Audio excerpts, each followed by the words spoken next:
This is actually my choice. 2017 is my choice for the best programmed year by a small margin over 2014, which obviously we'll get to. I think, first of all, in case anyone's unaware, it was the first year in Madison. And so obviously there's a brand new canvas there for Dave to have his freedom with programming. And I think that he did a nice job of that in the first year. I think that, as I've been saying, there's, when you have well-programmed tests and well-programmed years, I think that it really, really plays itself out in the competition. And you can look at a majority of these tests on paper, and if you have any knowledge of the CrossFit Games history, I can pick out a memorable moment without thinking too hard about it from every single one of these tests.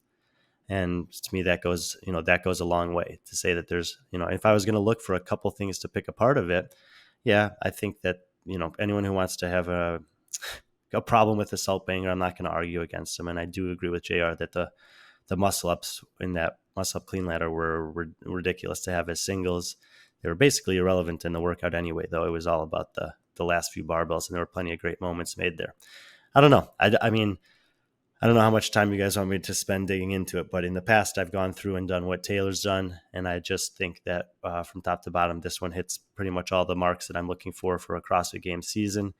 I think, as the guys who program the games always say, the athletes end up making the story anyway. But when you give them tests that are legitimate, that test a broad range of skills, they're all able to take the test for the entire time. I never felt like there was any one day that was too crazy or that got forgotten in the mix of the other days. I just think that from start to finish, this is a complete test. And even though JR is right about the final, it also did create some of the most memorable moments in the history of our sport. There were 3 daughters racing to the end. Then there was the thing with Tia and Cara. Then there was Matt looking around, taking it all in. So I think that on many, many fronts this year is very difficult to argue against. But for me, it stands as the best. 2014. So this is my year. Going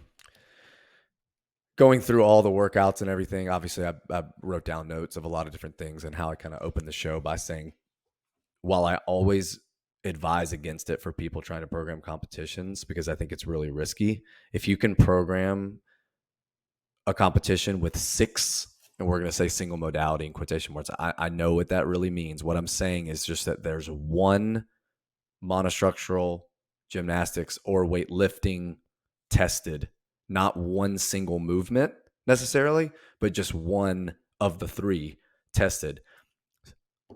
1RM overhead squat, sled sprint, triple threes, clean ladder, sprint carry, and double grace. But when I was looking through the workouts, I didn't notice that until I got done, which was kind of telling me, if you go through and you look at all those, okay, the clean ladder and the overhead squat, heavy traditional weightlifting for load, essentially. Sled and sprint carry, odd object horizontal displacement, which I just love in general. I love that strong man, take this, move it over there, go get that thing, take it, move it over there, push this thing. It's just super primal, and it does show a lot of just raw capacity, as well as like the ability to buffer acid and all that kind of stuff too. And then you have the triple threes, which is straight up monostructural, so all capacity engine, and then double grace. The back-to-back finale, and more so the back-to-back finale that was unknown.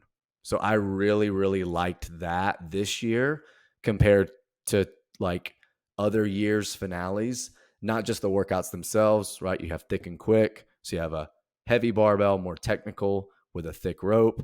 And then you go to a really light barbell for a lot of barbell reps. That's cool too. But the fact they didn't know it ahead of time, I think pushes it over the edge for me. The gymnastics really mattered this year. So you had 45 ring muscle ups and they had to be unbroken or there was a penalty. We've never seen anything like that before. So that kind of unbroken or die format, unless you guys can think of one, there's never been a penalty for breaking anything before. And that was a long time ago. Like, think about the last time you saw that programmed in general and being penalized for it. I think that's something we could see come back into play this year. The single unders last year, was that the last time there was an unbroken requirement with since muscle up biathlon? Like, I think it was. Like, so just really almost, I think they should, like, almost doing something that's ahead of its time. Back in 2014, I think was really cool in that way. Like, this is a main site workout. I know we're kind of going off on a tangent, but Brian's like 5 rounds for time, 50 double unders, 50-foot overhead dumbbell walking lunge. But just say the double unders have to be unbroken. And think about how much it changes the game. If you have one trip up and you're trying to do that workout as a quarterfinals test with a 70-pound dumbbell to make it to semis, how many times are you willing to redo that workout just for tripping on the double unders once you know that it's just a fluke thing? But it values what we come to realize as what's really important to Boz, like execution, accuracy, that kind of stuff. The barbell wasn't tested overly in this workout, in this year. Yeah, so it was only tested fresh once in the overhead squat. Obviously, the swim being with the kettlebell thruster and the burpees and like a kind of up and back pyramid chipper style, I thought was really, really cool. And they didn't overdo the squatting. So unlike Taylor, I look for that as a positive. So they did 100 kettlebell thrusters, one heavy overhead squat, 3 heavy overhead squats in part of the finale, and then a squat clean speed ladder. For me, this was also the year I picked for the best for similar reasons. While I look at squatting and I love it, the reason I didn't pick 2017 because there was too much of it.